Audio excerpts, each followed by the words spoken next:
Dámy a páni, budeme pokračovať v našom ďalšom diskusnom paneli a teda našom poslednom ešte predtým, ako začneme s workshopmi. A samozrejme vás pozývame aj na gala večer, ako som spomínala, o 18:00, opäť raz v tejto miestnosti. Ja som spomínala, že budeme mať talk show s našimi teda moderátormi Filip Kasnár a Anton Ondrej, ale ešte jeden Filip tam bude. A to bude Filip Jančík, ktorý nám bude hrať. Takže dáma a páni, verím, že príjmete moje pozvanie, že budete teda ešte prítomní na gala večeri, pretože to bude určite skvelá vec. Bude tam aj náš bývalý generálny riaditeľ, aj súčasný generálny riaditeľ, ktorý má veľmi blízky vzťah k AI a ktorý by najradšej nás videl všetkých, že budeme doma a bude tam AI, ktorá nás bude zastupovať, tak aj s ním sa teda o tom porozprávame. Ale v rámci našej diskusie prvej, alebo teda našej, ktorú sa budeme rozoberať, bude stratégia prežitia a rastu firmy do roku 2030. Mojimi hostiami v tomto paneli sú Martin Lukačovský, Business Intelligence Partners, a teda generálny riaditeľ tejto spoločnosti. Dobrý deň, vítajte. Dobrý deň. A teda aj potlesk, samozrejme, tí, ktorí sú môžu zatlieskať. Som veľmi rada, lebo nemáme to veľmi často na konferenciách a to už máme za sebou 80. konferenciu teatry. Konferencií nemáme tu veľa žien a som veľmi rada, že v každom paneli je nejaká žena a to si veľmi vážim a som veľmi rada za to a myslím si, že by ich malo byť viac a viac, že... Presne tak. Zuzana Merendová, generálna riaditeľka Bratislavského centra služieb. Dobrý deň, vítajte. Dobrý deň. No a to už sme mali aj s takým väčším humbukom, takže to je, vidíte, tie ženy. Presne tak. Musíme sa viacej ozývať. Miroslav Môc, generálny riaditeľ spoločnosti Detect. Dobrý deň. Dobrý deň, vítajte. Aj mužom patrí potlesk, samozrejme. A je tu s nami aj Boris Burdiliak, ktorý je generálny riaditeľ Reactive Technologies. Dobrý deň, vítajte. Dobrý deň, želám. Opäť raz sa môžete pýtať otázky cez slido.com a budeme mať aj možnosť sa pozrieť na anketu. Ja viem, že som na konferencii o inováciách a digitalizácii, ale nefunguje mi toto zariadenie. A neviem ho zapnúť. Možno sa len vybila baterka, takže predpokladám, že to určite nie je chyba vo mne. Takže neviem, prečo ste sa smiali, len teda kolega to nejakým spôsobom vyrieši. A ja sa budem pýtať otázky počas celého nášho diskusného panelu. Ja som bola vlastne mimo tých panelov, ktoré uvádzal Anton Ondrej a Filip Kasnár, takže som sa nemohla nejako účastniť aktívne, ale počula som v zákulisí, že som bola viackrát spomínaná, čo je super, že či ma nahradí AI a akým spôsobom sa máme obávať o svoje pracovné miesta, alebo nie. Stále sme v zásade vo vysielaní aj pre ľudí, ktorí sa snažia pochopiť tú tému a ktorí sú nie úplne priaznivci vašej práce. Hej, tak to povedzme. Nahradia nás teda roboty AI? Tak Lenka, vás určite nie, keď sa to niektorí pýtali. A teda ja si myslím si, že asi, možno, že teraz za seba budem hovoriť samozrejme, tak v určitých aspektoch asi sa to niektoré veci určite bude dať, ale ja myslím si, že stále ten ľudský faktor bude zostávať. Pán Lukačovský? Ja by som len dodal, mne sa tak páči, keď kto si povedal, že tí, ktorí používajú AI, tak tí zostanú a tí, ktorí nepoužívajú, tí budú nahradení tými, ktorí používajú. To je také nepekné, ale že nie, nenahradia sa všetci, ale nalejeme si asi čistého vína, že budú asi aj ťažké časy. Neviem, či už niektorí poznáte známych, priateľov, koho si kto vlastne bol prepustený alebo odišiel po tom, čo ako zrazu im vo firme zaviedli chatbota alebo teda umelú inteligenciu na riešenie. Ľuďom sa to stáva. Ja jedného takého poznám. Není to nič také, že príjemné, ale keď si budeme hovoriť, že nie, to nedokáže toto, nedokáže tamto, no ja dodám vždy za tým, že nedokáže to zatiaľ. Ale buďme radšej pripravení, že naozaj, že učme sa, používajme, ja by som povedal, že buďme takí agilnejší v používaní technológií a agilnejší aj v takom nastavení mysle, lebo to je asi tá cesta. A to ešte nastavenie mysle nemáme na Slovensku, to ste chceli povedať. Mnohí majú, ale mnohí majú také, že takéto nastavenie, že mňa sa to nedotýka, lebo XYZ, máme proste plno výhovoriek. Viete, to je taká prirodzená ľudská psychika, že aj keď má väzu v tom vagóne do koncentračného tábora, tak si poviem, že asi to nebude také zle, inak by mi nezabalili kufre. A že nechcem byť nejak negatívny vôbec, ale zase, keď budeme si hovoriť, že čo, tak to nám tiež nepomôže. Treba byť ako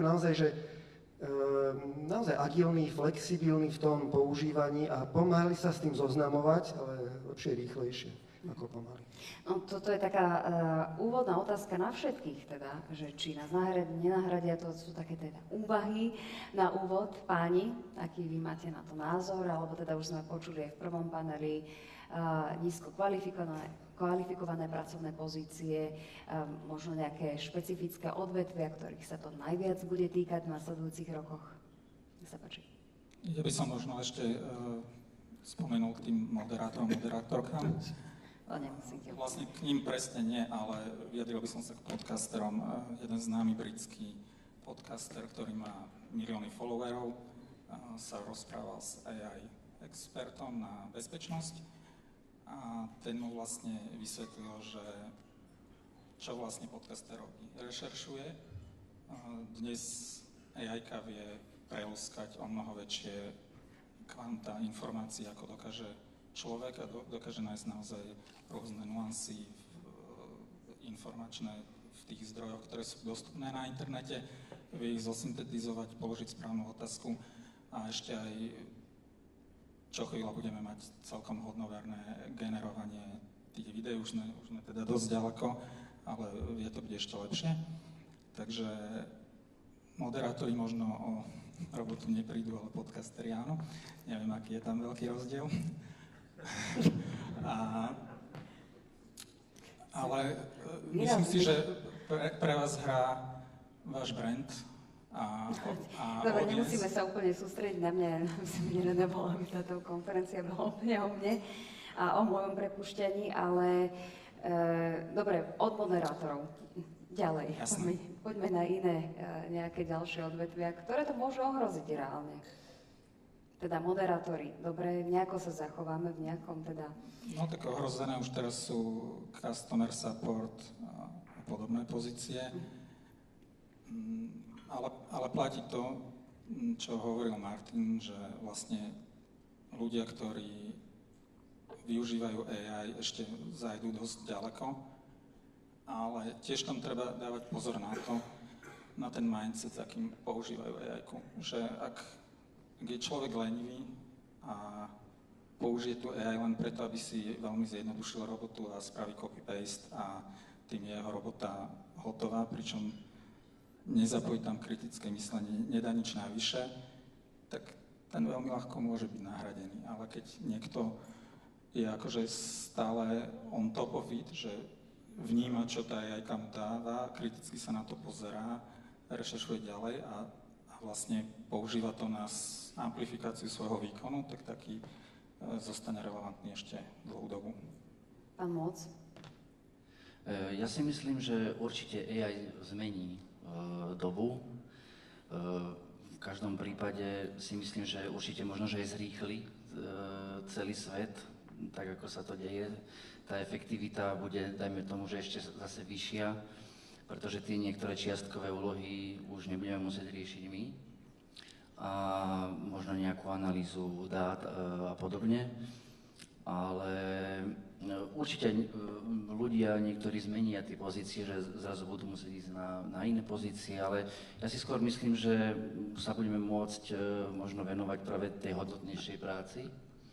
A nevidel by som to tak úplne, že čierno alebo bielo, ale asi to bude niečo medzi tým. No No, my na Slovensku mám pocit, že tak ťažšie príjmame zmeny aj v tomto, takže vidíme v tom viac negatív ako pozitív, respektíve možno to ľudia tým, že tomu nerozumejú, tak vidia viac tých negatív. Už nám pribúdajú otázky, teda aj vás vyzývam, aby ste sa pýtali cez slido.com. Ja len pripomeniem ešte teda otázku, neviem, či to teda Anton Ondrej spomínal v tom poslednom paneli treťom, kde teda bola otázka aj Filip. A my máme v rámci nášho 4. panelu otázku, čo sa podľa vás stane s firmami, ktoré do roku 2030 nezapracujú umelú inteligenciu do svojho fungovania. To znamená, že ak ju nezapracujú, skončia? No, teraz pravdu? A už nejdeme v živom vysielaní, len pravdu. Strašne to závisí od toho, čomu sa tá firma venuje. Lebo ja vrátim sa ešte k tomu moderovaniu. Ono, čím je tá pozícia alebo tá hodnota bližšie k reálnym ľuďom, čiže keď sme tu na takomto evente, na konferencii, niektorí hovoria, že toho bude práve viacej, že ľudia sa budú viacej chcieť stretávať a tí, ktorí organizujú dovolenky a konferencie a podobne, že to bude veľmi žiadané. Že to bude jedna z takých mála vecí, ten ľudský zážitok, osobný kontakt, ktoré pretrvá. No, a čiže tá otázka, že možno, že teda v týchto takýchto povolaniach a takýchto oblastiach AI nebude také dôležité a prevratné, ale ja vám to poviem tak, že predstavte si akože veľmi prakticky, že máte právnu kanceláriu, to si vieme tak všetci trošku predstaviť, alebo akúkoľvek inú kanceláriu a dozviete sa, že váš konkurent pomocou toho, že používajú viacej generatívnu umelú inteligenciu, možno nejakých agentov umelej inteligencie, jednoducho, že buď môžu zobrať viacej zákazníkov za tú istú cenu, alebo môžu radikálne znižiť ceny o polovicu a podobne. Hej? A teraz vy si poviete, aha, no ale čo to znamená? Tak ja nemôžem teraz znížiť ceny, lebo ja to až tak nie som v tom zbehlý a tak ďalej, tak čo, začneme teraz? To je trošku neskoro. Akože reálne, keď sa pozrieme na ten príklad, že čo urobí vedenie firmy v tom čase, keď už sa dozvie, že ako sa to už mení, lebo my to chvíľu nebudeme vedieť. My s bratom nehovoríme teraz zákazníkov, že mimochodom, my by sme vám tu mohli dať lacnejšie tú službu, pretože nás AI tak zrýchluje, že niektoré časti, nehovorím, že celý projekt, ale niektoré časti vieme urobiť 5 krát rýchlejšie, niektoré 10 krát rýchlejšie. Niečo by sme vám v minulosti nedodali, my vám to teraz dáme zadarmo. Dokumentáciu napríklad. No, že teraz, čiže to ešte zákazníkom my nehovoríme, že či nechcete lepšiu cenu, ale čo skoro oni, tí zákazníci pochopia, že aha, vy mi to ale môžete naozaj ponúknuť tú službu lacnejšie, respektíve vaša konkurencia. No a my budeme pripravení na to, v tom zmysle, že tak dobre, tak znížime tú cenu, no ale tí, čo nebudú pripravení, tak kam znížia tú cenu, keď už aj tak majú obrovské náklady. A neinvestovali do digitalizácie. Napríklad veľa firiem nemajú pokryté základy. V Exceli vedú dochádzku. Akože úplne základy sú nepokryté, pretože doteraz nepotrebovali to pokrývať, pretože no však nejako bolo, nejako bude, dožijeme, neviem čo, zákazníkov máme, ale to je proste do času. Čiže ten čas, možno nie priamo do AI, nie každý je na to pripravený, nie každý má tú maturitu v tej firme, že už môžeme rovno implementovať agentov, ale ten základ si pokryť, čo sa týka digitalizácie, ten treba už teraz pokrývať, aby nás to nestihlo. Presne ako ste povedali.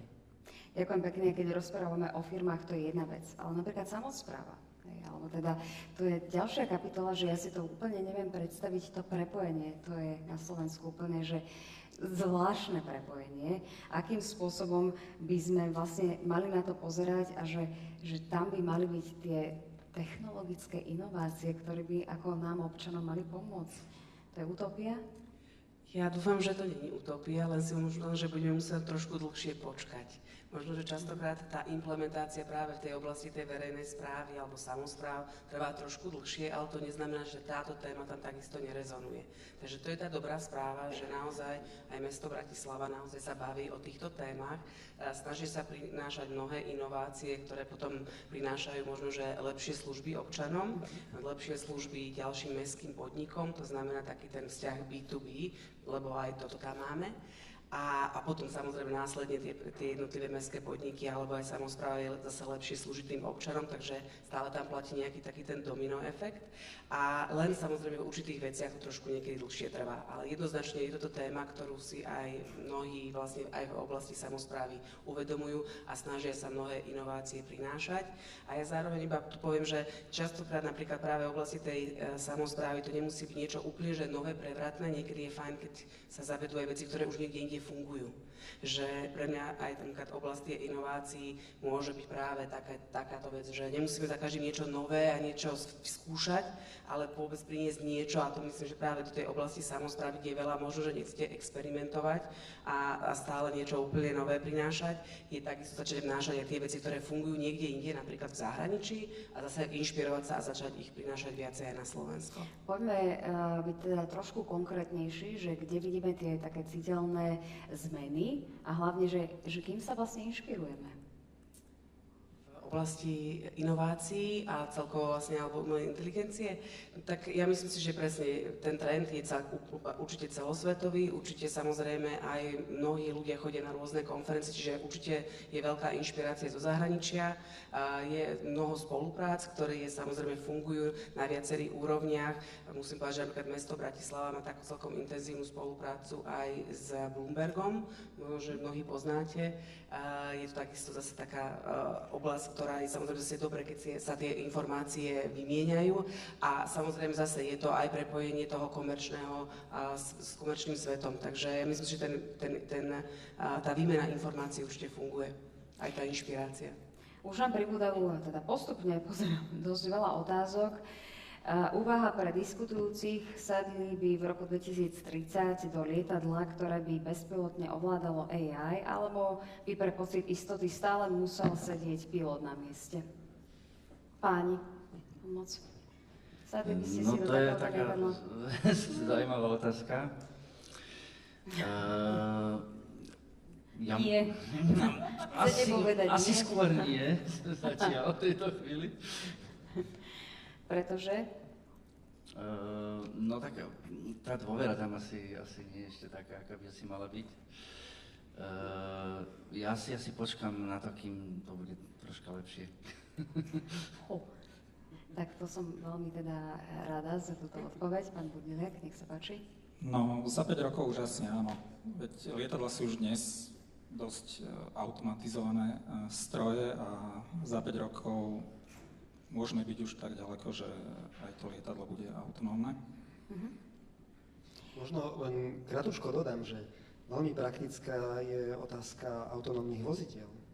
Že či si sadneme do takého taxi, no však niekde si už tak sadajú samozrejme, ale ono to bude podľa mňa zaujímavé vtedy a široko akceptované, keď vyjde nejaká taká štatistika, že tie autonómne vozidlá majú oveľa nižšiu nehodovosť, ako keď vám tam šoferuje osoba, ktorá je raz lepšia, raz horšia, ale keď to bude radikálne lepšia skúsenosť, pohodlnejšia jazda, menej brzdenia, pridávania, obiehania a bezpečnejšie, proste štatisticky dokázateľne bezpečnejšie, no tak si myslím, že skôr bude hazardovať ten, kto si sadne, poviem to rovno, že do vozidla, ktoré šoferuje, nevieme kto, dúfam, že vie dobre šoferovať. No, ja by som v tej situácii už potom dôveroval dátam. Pozerám, že pribúda veľa otázok, ale ešte, pán Budilek, sa teda vás opýtam v rámci tých AI projektov, respektíve pozerám aj tu na AI boom a rôzne teda otázky tohto charakteru. V predošlom paneli sa rozprávali vlastne diskutujúci o návratnosti a o tom, že či je úspešný ten projekt alebo neúspešný, alebo teda ako minimalizovať to riziko neúspechu pri zavádzaní takýchto projektov. No, to je základná otázka a teraz v poslednom čase koluje na internete štúdia najnovšia z MIT, kde robili prieskum v 300 implementáciách AI projektov v enterprise sektore a 95% z nich neprešlo z pilotu do produkcie. Takže vlastne ROI tam nie je žiadne. A to by sa mohlo zdať, že vlastne teda tá AI-ka, že nejak sa s ňou nevieme reálne pohnúť, vyriešiť reálne problémy biznisov, ale tá štúdia nám ukazuje aj veci, ktoré vlastne tých 5% robilo, na rozdiel od tých 95% a tam by sme sa možno mali inšpirovať, ak chceme dosiahnuť nejaké ROI. A vlastne ten message je jasný. Väčšina tých projektov, ktoré boli úspešné, boli vytvárané v spolupráci s externým partnerom technologickým. Boli to riešenia, ktoré nešli len po povrchu, že proste nejaká generická krabica, ale naozaj sa zamerali na nejaký bod toho procesu alebo jeden proces a špecificky hĺbkovo ho riešili, vrátane všetkých integrácií v tom konkrétnom enterprise, čiže s tým ekosystémom, aký tam bol. A v neposlednom rade, respektíve najdôležitejšia vlastnosť tých systémov bola schopnosť učiť sa. To znamená, že od začiatku vlastne sa zobrazovali ľuďom confidence thresholdy, čiže AI-ka, nakoľko je si istá tou odpoveďou, ľudia mohli prepisovať tú odpoveď AI-ky, čiže vlastne ju opraviť a toto išlo naspäť do nejakého learning feedback loopu. No a táto robota, to je dosť viac roboty ako proste tie flashy demos, čo dnes vidíme na internete, že niekto tam na hlave bol za 4 hodiny niečo pekné spravil a vyzerá to cool, ale takúto robotu treba robiť, ak chceme akože dostať tie produkty do produkcie aj za pilot. No a čísla ROI nepoviem, ale napríklad akože v strednom segmente za 3 mesiace sa priemerne vedeli dostať z pilotu do produkcie a v enterpriseoch za 9 mesiacov. Ale je tam ešte kopec ďalších vecí, napríklad pozerať sa nielen na KPIčka biznisové, ale pozerať sa aj na technologické, to znamená rozprávať sa s tými technickými lídrami, pýtať sa ich, aká je tá accuracy tých systémov, aká je latencia, odpoveď toho modelu a vlastne už dopredu vidíme, to sú proste leading indikátory, aký bude neskôr success. A tiež napríklad hľadať vo firmách nejaký AI shadow work, že aj vo firmách, kde už zlyhala nejaká AI iniciatíva, tí ľudia aj tak sami používajú svoju nejakú AI-ku na riešenie nejakých úloh a možno je dobre sa pozrieť na toto, nájsť tých ľudí, rozprávať sa s nimi, čo používajú, na akú časť procesu a môže byť toto základ na nejaké potom zosystematizovanie a vytvorenie riešenia, ktoré by mohlo mať väčšiu šancu na úspech. Ďakujem pekne. Pán Kočovský, dám vám ešte priestor, ale ešte predtým, pán Moc, poďme na konkrétnejšie príklady AI, teda kde sa podarilo úspešne nasadiť vo výrobnom prostredí, to sme sa teda bavili aj v tom prvom paneli, a prinieslo to konkrétne výsledky. Tak už v dnešnej dobe vidíme teda, že sa úspešne tá AI implementovala v určitých nejakých čiastkových úlohách aj v tom priemysle. Ale teda nakoľko my sa sústreďujeme práve na to prepájanie tých operačných informačných technológií, tak ešte stále tam vidíme nejaké tie medzery, kde tá digitalizácia prebieha postupne v týchto podnikoch, pretože tieto systémy častokrát sú ešte, dajme tomu, nejaké zastaralé, sú to nejaké uzavreté systémy, takže je potrebné najprv vytiahnuť v podstate tie dáta z týchto riadiacich systémov a centralizovať ich niekde. A To je také kľúčové možno, aby sme vôbec tú AI vedeli nejakým spôsobom implementovať úspešne v tých podnikoch. Ďakujem pekne, pán Lukačovský, ste chceli ešte reagovať, už ste zabudli. Ďakujem pekne. Ja teraz rozmýšľam, že na čo som chcel reagovať na Borisa, ale myslím, že niečo v tom zmysle, že ja sa toho trošku aj hrozím, keď sme hovorili o tom enterprise leveli. Ja prichádzam z toho enterprise prostredia, veľká americká korporácia a ja som zažil to, že keď ľudia majú možnosť si vyvíjať svoj vlastný software, každé jedno oddelenie malo nejakého toho, teraz sa to tak pekne nazýva, že citizen developer. Že ja som to zažil, že pre to oddelenie to bolo veľmi fajn, pomohli si, uľahčilo im to robotu, ale to bolo, že potom to nakoniec spojiť a urobiť z toho, a škálovať tie jednotlivé úspechy, to bolo veľmi ťažké. A preto ja si myslím, že s tým príchodom AI a že bude ešte ľahšie urobiť kód, urobiť nejaký software, nejakú aplikáciu, že toho tak poviem, že smetia softwareho bude ešte viacej a bude ešte náročnejšie udržať nad tým nejakú kontrolu. Ja to poviem tak, keď prídem do nejakej väčšej organizácie a pozriem si, že aké majú reporty. Že častokrát som si myslel, keď sme začínali podnikať, že my budeme robiť dashboardy a reporting a tieto dátové analýzy budeme robiť pre také firmy, ktoré zatiaľ nemajú nič. Úplne naopak to je, my robíme toto všetko pre firmy, ktoré už čosi majú, ale sa v tom topia sa, v tom zmysle, že no my máme aj taký indikátor, aj taký report, aj toto máme a že nevieme kam skôr pozerať a je to z toho taký šum.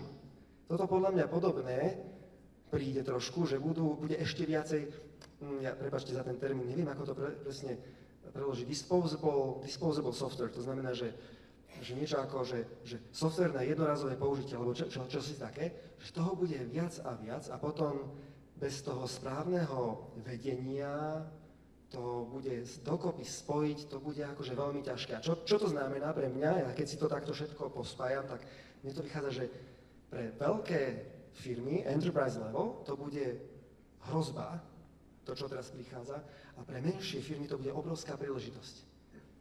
Hej, že keď to porovnám enterprise a ten small business, tak vidím, že menšia firma, že má páku, zrazu má aj viacej ľudí, ktorí môžu, ako keby, má väčšiu pomoc v jednej oblasti, v druhej oblasti, tretia oblasť môže pomôcť aj. Čiže firma, ktorá má 10 ľudí, ako keby mala 50, za chvíľu to bude, že možno 500, ako keby mali. Hej. Čiže obrovská páka, ale pre tú firmu, ktorá má 5000, a sú aj firmy, ktoré majú že 500 000, tak pre týchto bude to ťažké. Ja som pozerala ešte na vašich spolurečníkov, či chceli reagovať, ale poďme teda ešte na otázky, ktoré sa kopia v rámci slajda, takže musíme ich nejakým spôsobom zodpovedať. Kto bude niesť zodpovednosť za zlé rozhodnutia v spolupráci s AI, ak predpokladáme, že štatisticky taká situácia nevyhnutne nastane? Kto nesie vlastne tú zodpovednosť? Premiér. Ktorý premiér? Slovenský? Naozaj? Tak dobre, poďme na ďalšiu otázku, lebo to sa dostaneme do úplne iných dimenzií a to by som veľmi nechcela, aby sme to teda takýmto spôsobom riešili, pretože práve táto vláda úplne nie je probiznisová, takže úplne vám nie je priaznivo naklonená, tak by sme ho nemuseli úplne dnes spomínať. Nebudem už, ale teraz vážne, že táto otázka zodpovednosti, že zase toto je oblasť, ktorá ja si myslím, že sa zlepší. Keď si to zoberiete, že kto nesie teraz zodpovednosť za to, že dieťa s vážnou chorobou nedostane preplatený liek, lebo je to možno na výnimku, nie je drahý, ale možno na výnimku by bolo potrebné schváliť, preplatiť, ale nezmestí sa do nejakých tabuliek, no kto nesie za to zodpovednosť? Ten, čo dostavil tie tabulky? Nie, však nejaké tabulky musia byť.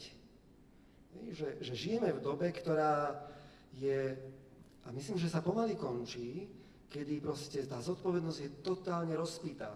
Tá zodpovednosť, neviete povedať, že ukázať na konkrétnu osobu, že tento to spôsobil, napríklad tú situáciu, čo spomínam, že vychádza sa z priemerných čísel, vychádza sa zo štatistík a to zákonite musí byť nespravodlivé, musí niekoho nahnevať, lebo priemerná hodnota proste jednoducho zákonite musí z nej vyplývať nejaké odchýlky, nespravodlivosť. Dokonca poviem, akože teraz tak filozoficky zlo z toho musí vychádzať. Čiže ja teraz nehovorím, že AI nás zachráni, ale naopak, ja vidím v tom príležitosť.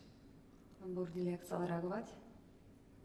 Súhlasím s Martinom, možno ešte poznámka, že vlastne dnes, ak niečo doma robí zamestnanec, tak kto za to nesie zodpovednosť. Nie som expert na právo, ale vidíme AI-ku ako ďalšieho zamestnanca vo firme, čiže v konečnom dôsledku nesie tú zodpovednosť firma a to je všetko. Už sme tu spomínali tú vládu, aj teda nechcela som ju spomínať, ale bohužiaľ som ju aj v prvom paneli spomenula, ja som tak nasieknutá asi tým. Keď sa pozrieme na tie samosprávy, ešte sa k nim vrátim, kde je tá brzda toho technologického pokroku, modernizácie, táto legislatíva, financie, možno mindset, to nastavenie, ktoré máme, čo je tá brzda, že to vlastne tak nepokračuje? No, myslím si, že sú to všetky tie tri. Určite je to, ako keby, určite nás trošku brzdí nejaká legislatíva, určite nás brzdia aj tie financie, pretože samozrejme tých bohužiaľ nie je nekonečno. A teda musím povedať, že v tých samosprávach určite by bolo možno, že viacej treba tých peňazí, ale asi tá alfa omega je ten mindset. To znamená, že naozaj to nastavenie, že ideme naozaj inovovať, ideme implementovať nejaké zmeny, chceme byť možno, že viacej agilní, už to slovičko dneska bolo použité viacejkrát a to je možno, že zase o tom mindsete, že naozaj byť nastavený, že vnášať nejakú tú zmenu nie je nikdy ľahké. Nie je to ľahké v kontexte ani teraz samozrejme komerčného prostredia a už vôbec nie ani v tej oblasti tých samospráv. Takže ja si myslím, že ten správny mindset je naozaj prechádzať už tými zmenami a vnášať tie inovácie je absolútne kľúčový na to, aby tá brzda nebola taká silná. Ktoré prvky, ak to môžeme vymenovať konkrétnejšie, by teda samosprávy mali prevziať z toho korporátneho sveta? A zároveň, teda možno teda otázka taká provokatívnejšia, že korporát, alebo teda korporáty mali prevziať od samospráv niečo také pozitívne, čím by sa mali riadiť, či niečo je také? No, vzhľadom na to teda, že takisto mám nejakú tú skúsenosť aj fungovaním v komerčnej sfére, nebudem hovoriť koľko rokov, lebo potom sa cítim strašne staro. Takže by som asi povedala, že to, čo je zase, musím povedať, teda, že čo by mohli teraz samosprávy prevziať z komerčného sveta alebo z korporátov, akokoľvek to chceme nazývať, je určite možno, že dávať si určité merateľné ciele, to znamená vylepšiť sa v stanovovaní si tých merateľných cieľov, tzv. KPI. Mnohí to určite poznáte, mnohí to určite používate. Revenue, alebo samozrejme tá orientácia nás je znení jediným faktorom. To by bolo možno, že jedno odporúčanie. V mnohých podnikoch to zase musím povedať, že už majú, ale áno, je to určite oblasť, ktorá by mohla byť lepšie nastavená. Druhá vec je napríklad presne používanie alebo sledovanie tých dát a zase na základe tých dát robiť tie správne rozhodnutia. Myslím, že ten trend je takzvané, že robí tie data-driven decisions, to sa tu už dlho hovorí a to si myslím, že by to mohlo byť viacej aj v tých samosprávach, že tam už kde niečo merajú, zbierajú, tak to potom vieme aj dobre vyhodnocovať, ale to je naozaj zase taká dosť široká téma. No a asi možno taká tretia vec, čo vnímam, je napríklad určité princípy projektového riadenia. To znamená, že naozaj si stanoviť určitý plán, stanoviť si určité kroky, stanoviť si určité milníky a naozaj to sledovať oproti tomu. Takže možno, že určité princípy, či už sú to princípy ITIL, alebo už ktorejkoľvek metodológie, alebo aj v kontexte napríklad change managementu. To znamená, že mnohé tie veci fungujú, sú zabehnuté, len sa možno, že v tých samosprávach menej používajú. Takže to by boli možno, že moje také odporúčania, kde si myslím, že tá samospráva sa vie naďalej inšpirovať tým korporatívnym svetom. Pán Moc, rozprávali sme sa aj v predošlých paneloch, teda moji spolu moderátori hovorili o kybernetických útokoch. My sme sa vlastne o nich rozprávali čiastočne, teda aj v tom prvom paneli. Teraz konkrétnejšie na operačné technológie. Či sú firmy na Slovensku na to dostatočne pripravené? No, samozrejme, že my to vnímame ako obrovské riziko, pretože tie operačné technológie neboli nikdy stavané na kybernetickú bezpečnosť. ale skôr na nejakú tú spoľahlivosť. Častokrát v tých výrobných podnikoch alebo teda v priemysle sú tie riadiace systémy nezaplatované, pretože sa s tým naozaj že nikdy nepočítalo. Častokrát sú to nejaké uzavreté systémy a tak ďalej a boli aj izolované veľmi tieto operačné technológie, ale teraz už v dnešnej dobe teda sa začína prepájať to ITčko s tým OTčkom, teda informačné technológie s operačnými technológiami a digitalizovať, takže už ako keby tie riadiace systémy už zrazu nie sú také izolované, už sú zrazu na nejakej sieti, už sa tie dáta niekde posielajú. Takže takisto neboli ani stavané na nejakú klasickú komunikáciu nejakými pokročilejšími sieťami. Takže tá zraniteľnosť je tam naozaj obrovská a je potrebné tieto komunikácie veľmi izolovať, segmentovať tieto siete v podstate od nejakých informačných technológií veľmi opatrne a citlivo. Takže tá zraniteľnosť je tam teda veľmi veľká, treba ju naozaj brať vážne a zaoberať sa tým, naozaj začať nejakými tými auditmi. Samozrejme máme tu nejaké regulácie, ako napríklad NIS 2, ktorá už samozrejme zlepšuje túto situáciu pre podniky, ktorých sa to dotýka. Takisto sa tu snažíme aj to povedomie nejaké dostávať do tých firiem, nakoľko tí inžinieri, ktorí teda tie operačné technológie konfigurovali, tak neboli vôbec zvyknutí na nejakú kybernetickú bezpečnosť pri nejakom riadení nejakých strojov. Takže je to už lepšie, ale stále sa stretávame s takými prípadmi, kde niekto, kto napríklad robí objednávky, tak vie aj s tými počítačmi troška robiť, takže nám to zabezpečuje interne. S tým sa stretám, že je dosť bežne v tých menších firmách, takže naozaj, že treba ísť, treba to brať naozaj ako hrozbu. Tie firmy to potom berú vážnejšie, až keď sa im niečo stane, alebo keď sa zláknú, ale videli sme aj teraz nejaké príklady z jednej automobilky slovenskej, že teda majú teda veľké problémy, takže treba naozaj to brať vážne a určite sa začať tým zaoberať čo najskôr. Kde sú teda aj vážne finančné následky takéhoto útoku, ktorý sme teda videli a ktoré sme teda naozaj reálne aj zažili na Slovensku.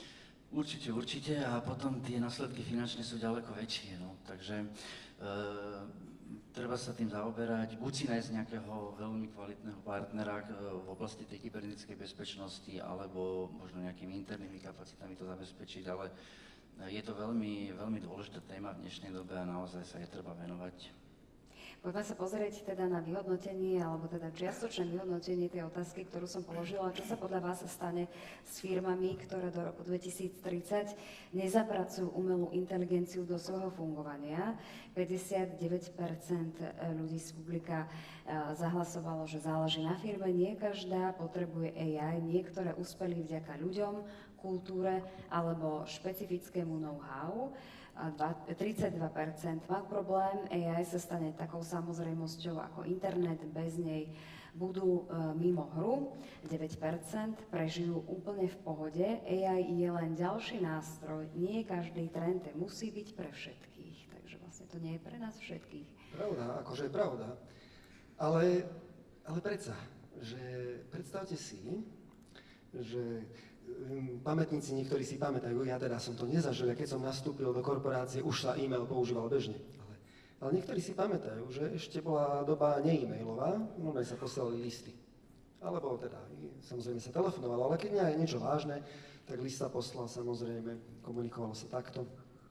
No, predstavte si, že niektorá firma by povedala, že my e-mail to nie, že keď nám chcete napísať, tak jedine list, lebo my sme sa stali úspešní tým, že jednoducho na ľuďoch je to postavené a No, takže že veľa šťastia s tým, hej? Že naozaj ja nehádam sa, ale zase treba sa pýtať sám seba, že či tu nefunguje u mňa to skreslenie, že ale čo, nebude to také zlé, nejak to dopadne. Že veľmi by nám pomohlo, keby sme, akože nemusíme to všetko do toho staviť, ale jak tu padla tá agilita, ja neviem, že niekto to berie ako nadávku, že vy ste agilní, to znamená, že nemáte plán, to znamená, že hej, ale tá agilita, veľmi málo ľudí skutočne chápe, čo je to agilita, tá agilnosť. Čo je to skutočná agilita vo firmách, pretože zatiaľ to nepotrebovali nejako veľmi riešiť. No tak klasický projektový manažment poznáme, to sa niektorí aj učili na škole, ale málo sa už učí tá agilita. A ešte menej sa učí podnikavosť. No, ale čo to znamená? To znamená, že čo to znamená skutočne tá agilita, že malé inkrementálne zmeny. My tu nehovoríme, myslím, že nikto o tom, že a teraz všetko, čo máte, všetky voľné prostriedky investujte do AI, lebo zomriete. My hovoríme, aspoň teda ja to hovorím, že robte malé inkrementálne zmeny tým smerom, ktorý dáva zmysel. To znamená, čo dáva zmysel? No musím si najprv vyhodnotiť, že ktoré sú tie oblasti, kde chcem buď ušetriť, alebo priniesť lepšiu zákazníckú skúsenosť, alebo čo sú tie moje priority, vôbec sa nad tým zamyslieť. A keď už toto som povedal, veľa hneď povie ľudí, že no ale kde ja na toto mám čas? Však mne tu robota stojí, ja nemám čas sa zamyslieť. No, takže tak. Poďme na otázky, ktoré ešte máme v rámci slido.com. Veľmi veľa je tých otázok, viac ako v prvom paneli. Ste veľmi obľúbení asi teda ako panelisti, že chcú vedieť teda publikum vaše názory na to. Myslím si, že je veľa otázok, alebo teda veľa vecí sme čiastočne zodpovedali, ale opakuje sa to napríklad, predpokladá sa, že AI v budúcnosti pripraví tisíce ľudí o prácu. Myslíte si, že Slovensko, alebo teda iné krajiny majú plány, ako im do roku 2030, čo teda spomíname ako v rámci tému tohto panelu, nájsť nové uplatnenie. My sme už rozprávali o tej flexibilite a o tom, že vlastne nejakým spôsobom tie nižšie pracovné pozície sa nahradia, ale tie vyššie kvalifikované pozície nevieme. Sme na to vlastne pripravení aj firmy. Zároveň bola tu ešte otázka na malé a stredné podniky, ktorú úplne neviem nájsť v rámci tohto slajda, alebo je ich tu milión, že vlastne tie sú, akým spôsobom sú tie pripravené, ale vy ste vlastne, pán Lukašovský, spomenuli, že práve tieto by mali viac nabehnúť, alebo teda lepšie to zvládnuť. Poďme sa pozrieť teda na to, že či sme na to pripravení, na to všetko a implementovať.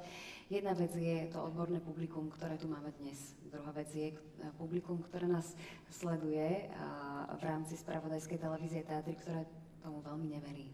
Čo všetko sa zmení a k lepšiemu? Pán Moc, nech sa páči. Tak my to opäť zase, ako aj tá outsourcingová firma, vidíme podľa tých našich skúseností. A napríklad my sa sústredíme teda hlavne na ten výrobný sektor, čo týka tých operačných technológií a informačných, svetovej tej integrácii.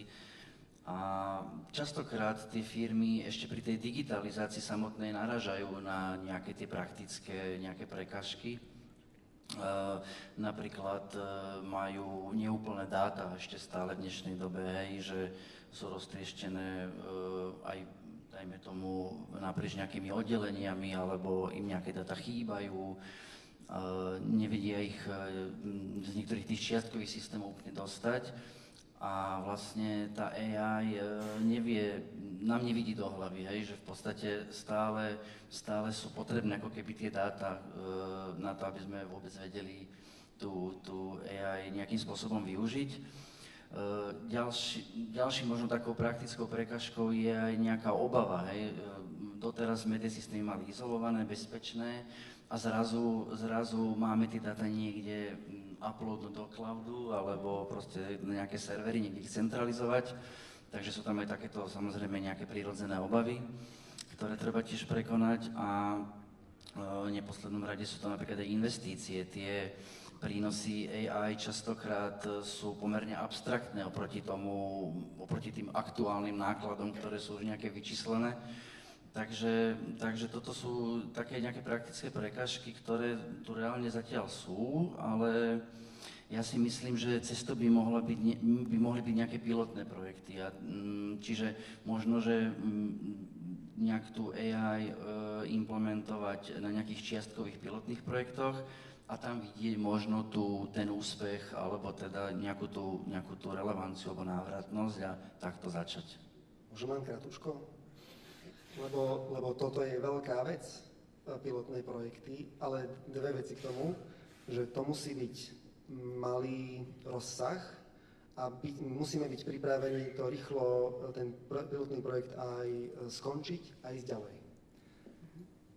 Áno, že nie robiť si 6-mesačné, alebo nedaj Bože, 6-ročné plány, že ako nám pomôže AI. To musia byť malé, iteratívne, ja neviem, že mesačné projekty. Aha, ukáže sa tam, není cesta, dobre, ideme ďalej, alebo niečo sa naučíme. O tomto sú tie budúce učiace sa organizácie. To budú tie úspešné organizácie, úspešné firmy, ktoré sa dokážu najrýchlejšie učiť. To je budúcnosť. To je tá budúca hodnota. Rýchlo sa naučiť, čo mi prináša užitok a čo treba, v čom treba nepokračovať, čo bez milosti skončiť. Máme tu ďalšie otázky. Ešte by som mohol reagovať trošku. Nech sa páči. Súhlasím s týmto presne, o tomto je iteratívny prístup. Dám len nejaký príklad, čiže napríklad predstavme si, že by firma chcela implementovať AI v kontraktingu, to znamená vyťažiť nejaké dáta z kontraktov, ktoré sú tam vlastne buried down a sú mŕtve a nevieme s nimi pracovať, nevieme, aké máme renewal doložky, expiration dates, inflačné doložky a tak ďalej a tak ďalej. A môžeme ísť na toto prístupom, že super, teraz spravíme AI systém, ktorý každý typ zmluvy bude vedieť 100% prejsť, bude nám vedieť konsolidovať dodatky, keď je tam 14 dodatkov, tak nám ukáže každú verziu, každý ten atribút bude vedieť vyextrahovať, alebo sa na to pozrieme tak, že dobre, ktoré sú tie dáta, ktoré majú najväčší vplyv na náš cash flow, na marže, ktoré sú to 3 atribúty, jeden typ zmluvy, super, do mesiaca, do 2 máme nejakú testovaciu fázu a potom môžeme začať pridávať ďalšie atribúty, ďalšie typy zmluv, workflow nad tým, warningy nad tými dátami, ktoré už sme vyťahli, aby nás dopredu proste varovali, že teraz končí nejaká notice period, čiže ak tú zmluvu nechceš ešte ďalší rok platiť, tak konaj teraz a podobne. Čiže toto je ten iteratívny prístup, že naozaj sa dá začať small, ale zase, aby to malo úspech, tak ako som spomenul už v minulej odpovedi, že treba ísť deep, že treba to aj zintegrovať s nejakými systémami tam, kde to tí užívateľia používajú už dnes, inak to nebudú používať.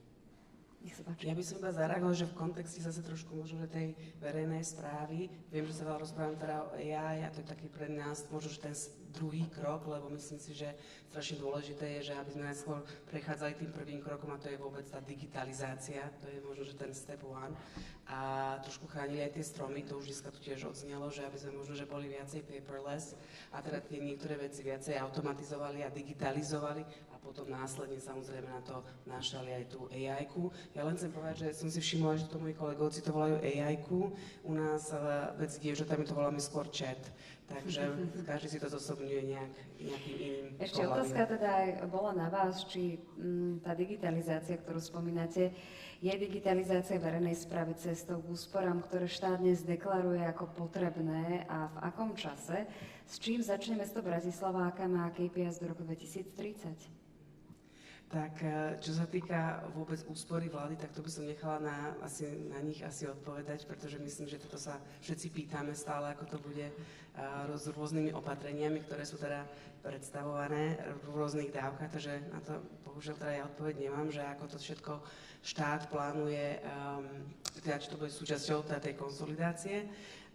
No a čo sa týkala samozrejme mesto Bratislava, tak myslím si, že tí jednoznačne majú teraz samozrejme plán a stále sa pohybujú viacej v tej digitalizácii. Je tam samozrejme aj vízia, stratégia byť viacej paperless a teda posúvať sa týmto smerom.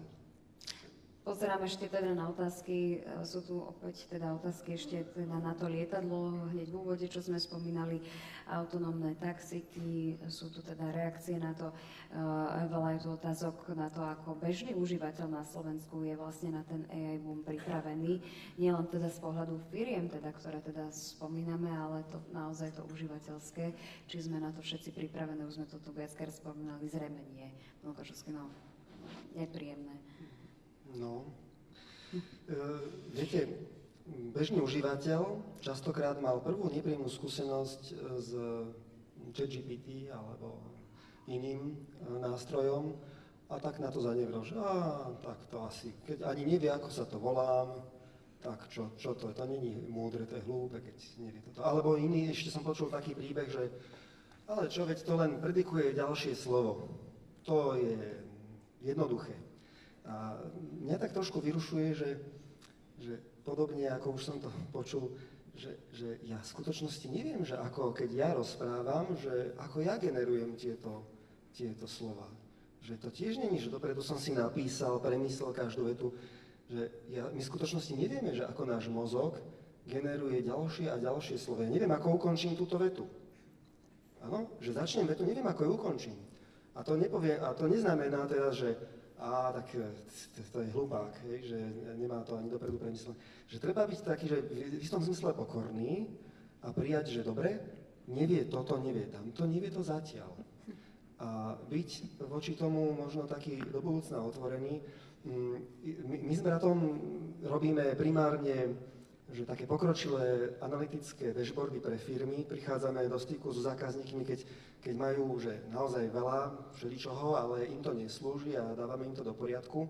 No, tak poviem, že my sme si tiež mohli povedať, že no tak to je, neurobí to celé za nás, tak je to úplne zbytočné, ale že každý mesiac vidíme pokrok a pokrok, my sa s tým učíme pracovať lepšie a lepšie, čiže napriek tomu, že ani nie je nejaký zásadný update, ale my vieme lepšie to využívať, tak napredujeme a vyťažujeme z tej technológie, ktorá je viac a viac. A na konci dňa, čo to vlastne priniesie našim zákazníkom, že my im dodáme lacnejší, ale zároveň kvalitnejší výstup a že kto je tým porazeným, lebo niektorí hovoria, že no tak ale tak potom nikto iný nebude mať prácu. Práve, že nie, že možno budúcnosť je o tom, že sa zrýchli síce trošku doba v istom zmysle, ale že zlacnejú sa všetky nápady, že niekoho napadne a ja by som chcel mať takú webovú stránku, ktorá by robila to a to, no nech sa páči, za týždeň si to môžeš vyskúšať a možno proste nám to postupne tak trošku premení.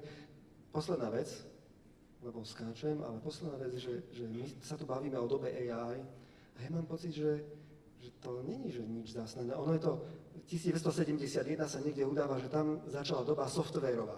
Vlastne to je stále doba softvérová. Tak ako Zuzana povedala, že bez tých dát, a Miro to tiež vlastne povedal, že bez tých dát to AI je bezmocné. Veľmi málo kontextu, veľmi zlá odpoveď. Čiže tá doba digitalizácia softvérového inžinierstva, ktorá kedysi začala, asi teraz nekončí, ale niekde možno teraz je taký ten prelom, kedy viaceré tie doby sa lámali, že to nejako postupne rastlo a potom sa to prehlúplo a zrazu to bolo všade. Ktorá spoločnosť momentálne nie je softvérová? Že tradičné automobilky boli, to bola ako... To nebola softvérová spoločnosť a vedeli, že ja neviem, keby sa ma niekto spýtal, že či Tesla je softvérová alebo priemyselná firma, tak ja neviem, čo by som povedal. Že asi ani, niečo medzi tým. Ďakujem pekne, nech sa páči. Ja som len taký náhľad mám na zamyslenie k tomu, že či AI-ka, teda vlastne ChatGPT, že či je to niečo inteligentné alebo len papagaj, ktorý povie posledné, teda ďalší token tam dá, najpravdepodobnejší. A za zamyslenie stojí to, že ale to je akože sakra inteligentný papagaj, že on zobral všetok knowledge sveta, zbalil ho do takéhoto malého niečoho, tým pádom musel pochopiť všetky súsťažnosti, vzťahy, všetko to, o čom tie koncepty sú, aby mohol dať ten ďalší token, že to je veľká vec, veď človek nedokáže. Hej? Je možné, že publikovaním našich obáv z AI spôsobíme samonaplnenie predpovede. AI si tieto zlé scenáre prečíta a prevezme ako nápad. Ja odpoviem, že ja poviem, že tohto by som sa konkrétne nebál, ale ako, že sú také, že veľmi, veľmi pekné scenáre, ako to všetko skončí, a sú také nepekné scenáre, že ako to skončí. Alebo ako to bude pokračovať. Keď hovoríme 2030. Poďme na tie nepekné scenáre, my v telke ich milujeme. To ide, hej?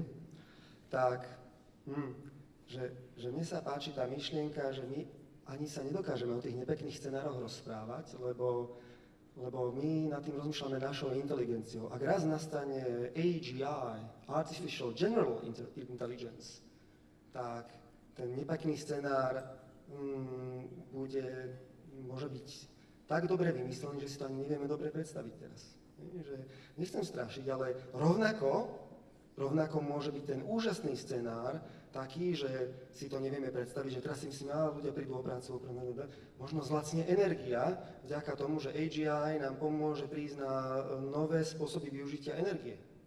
Teraz akože idem do takej inej debaty, ale že to sa pohybuje plus mínus 1000%, kde to môže byť a my nevieme na to dať odpoveď, ale odpoveď je byť v istom zmysle nie zahrabaný niekde a nepozerať sa okolo seba, ale naopak skúšať, trénovať sa, učiť sa,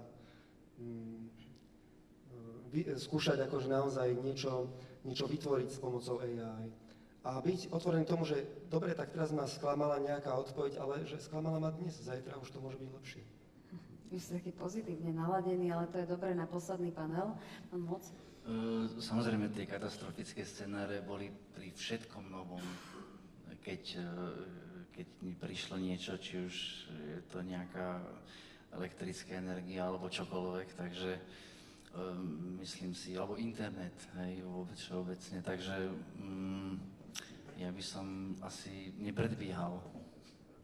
Tak ale v prvom paneli sme počuli, že my Slováci sme vlastne, čo sa týka krajiny, že všetky tieto inovácie ako prvý skúšame, na nás to všetko skúšajú, takže nie je to úplne až tak, že nie sme úplne naklonení tým inováciám a novým možnostiam.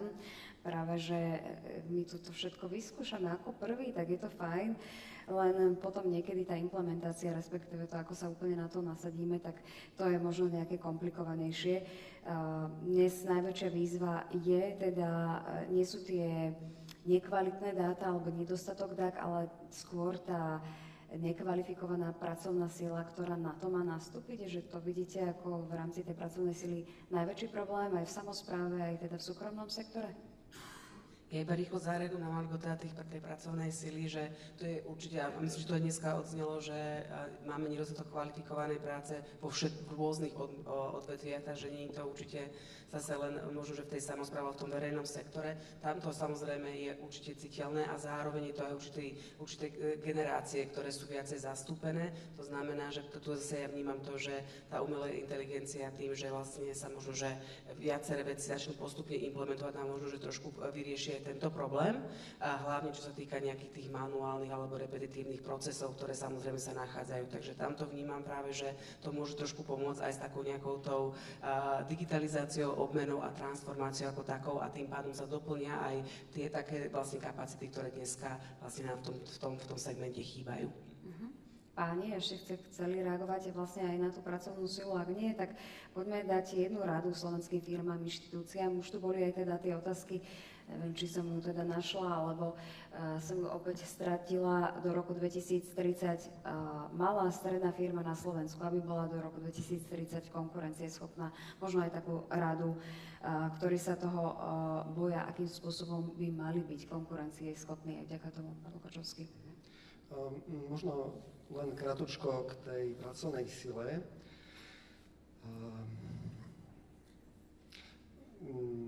Keď sa pozeráme, že čím sa zaoberajú verejné politiky, tak myslím si, že málo sa zaoberajú veľmi vážnym problémom, ktorý pomaly, ale veľmi iste prichádza, a to je, že nastupujúca nová pracovná sila nemá takú možnosť sa uplatniť, zamestnať v niektorých sektoroch, pretože firmy si povedali, že no, radšej ako zobrať ďalšieho juniora, tak pomôžme si AI. Že tí seniori ešte ako tak zatiaľ sa držia, lebo dokážu ako keby priniesť hodnotu aj skúsenosťami, aj keď využívajú o to viac, keď využívajú AI.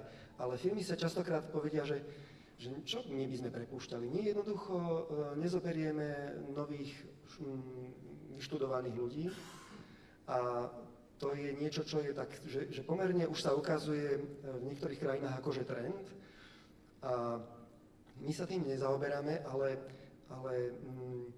dobrá správa je, že títo ľudia, to sú práve tí, ktorí môžu byť jednoosoboví podnikatelia, ak dobre dokážu, a na Slovensku sú veľmi vynalizaví ľudia, ak dokážeme pomôcť im naozaj trošku sa poučiť v tej podnikavosti, vynaliezavosti možno až tak netreba. Mne sa zdajú Slováci veľmi vynaliezaví, veľmi inovatívni,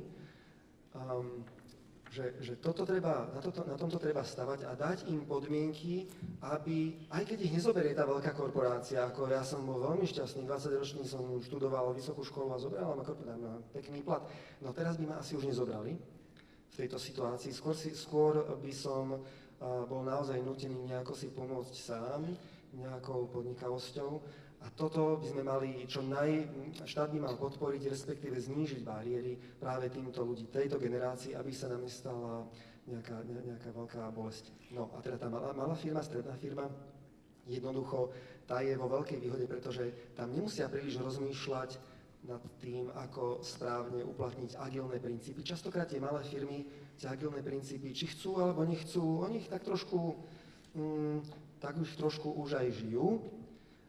Možno by som povedal, niekedy si naozaj zoberte, a to nehovorím kvôli tomu, že aby ste si nás zobrali ako partnera, alebo túto Borisa, Míra, ale že treba sa zamyslieť nad tým, že nebáť sa zobrať si externých partnerov, lebo čo ja si všímam, a zase ten paradox, že my robíme s firmami, ktoré majú dátových analytikov, majú dátových ľudí, a my sme si mysleli, že no tak takí nás nepotrebujú. Naopak, lebo čo si všímam, že tí dátoví ľudia v tých firmách, oni sú takí, že oni optimalizujú pre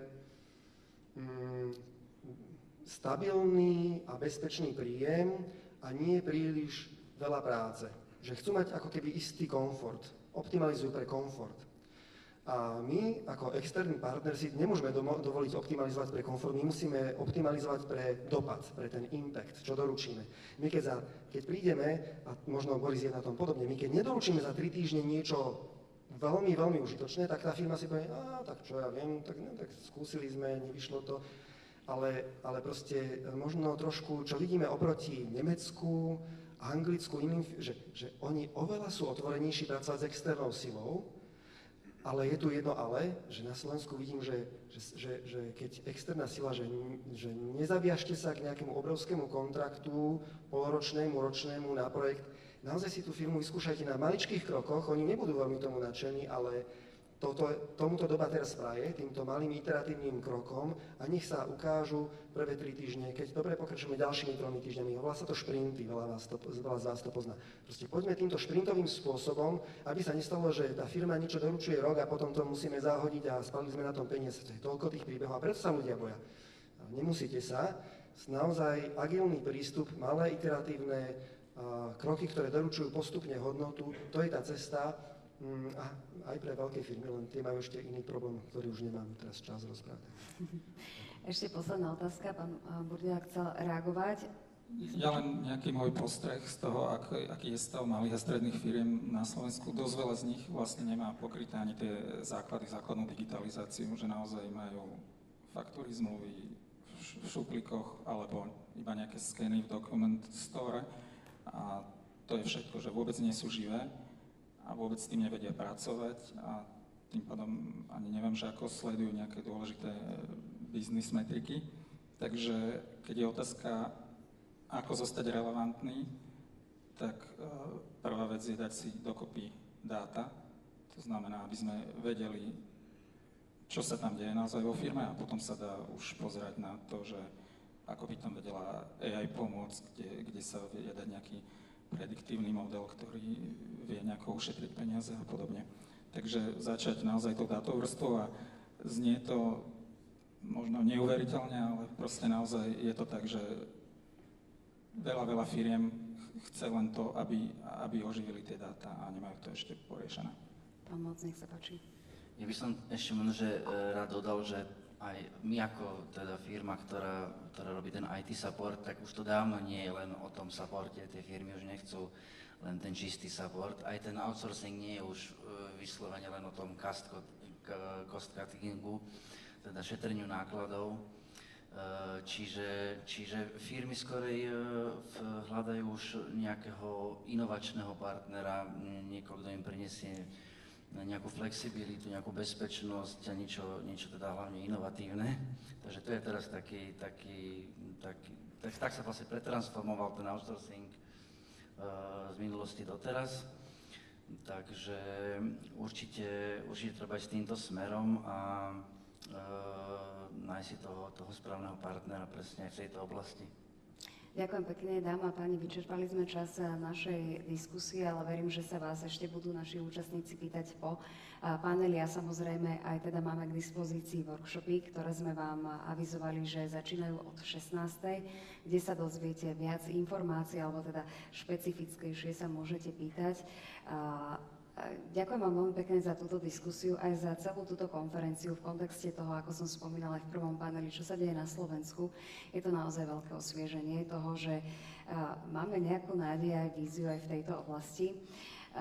Vláda sa síce zaoberá dvoma pohlaviami, ktoré teda schválili a víťazoslávne teda zdvíhali ruky nad hlavy. To je veľmi dôležité pre Slovensko, aby sme sa posunuli ďalej.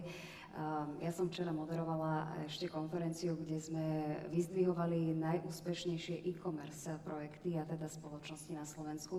A mala som teda takú nádej, že to so Slovenskom úplne nevyzerá zle. A dnes som počúvala všetky panely, aj teda tie naše, ale teda aj mimo tých našich, ktoré som moderovala. Myslím si, že sme na správnej ceste, len treba trochu viac času. Ďakujem veľmi pekne a budem sa tešiť na vás aj o rok na Inotechu. Ďakujem veľmi pekne. Mojimi dnešnými hostiami boli Martin Lukačovský, generálny riaditeľ Business Intelligence Partners. Ďakujem veľmi pekne. Zuzana Merendová, generálna riaditeľka Bratislavského centra služieb. Miroslav Môc, generálny riaditeľ spoločnosti Detect. Ďakujem pekne. A Boris Burdilia, generálny riaditeľ Reactive Technologies. Dámy a páni, ďakujem veľmi pekne a teda, ako som spomínala, ste pozvaní aj na gala večer. Teším sa, pretože naši spolumoderátori, alebo teda moji spolumoderátori, Filip Kasnár a Anton Ondrej, budú tentokrát mojimi hostiami a budeme sa s nimi rozprávať o týchto témach a zhrnieme si dnešný deň. A ešte nám aj zahrá Filip Jančík. Nechcela som tu spomínať, ale myslím si, že by som vás mohla tak namotivovať. Mám dnes narodeniny, 25, človek má iba raz za život.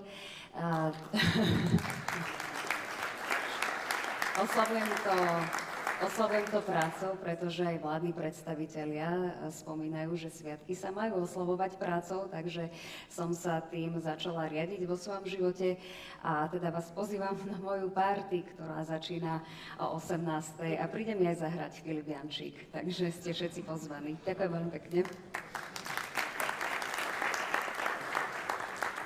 Lenka si to síce sama povedala, že má dnes narodeniny a nie je to úplne náhoda, že sa tu nachádzam aj ja dnes.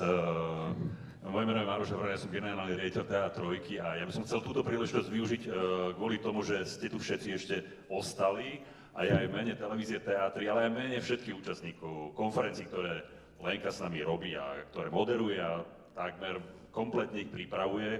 Chcel by som Lenke zaželať všetko najlepšie, veľa zdravia a šťastia. Nech teda dobre oslaví tie narodeniny. Takže Lenka, všetko najlepšie ešte raz.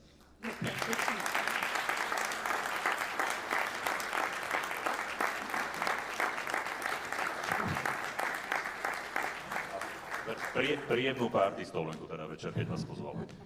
Budeme mať aj DJ-a, takže si môžeme zatancovať, ale určite ten lepší teda prípad bude Filip Jančík, na ktorého vás pozývam a samozrejme aj na talk show. Ďakujem veľmi pekne.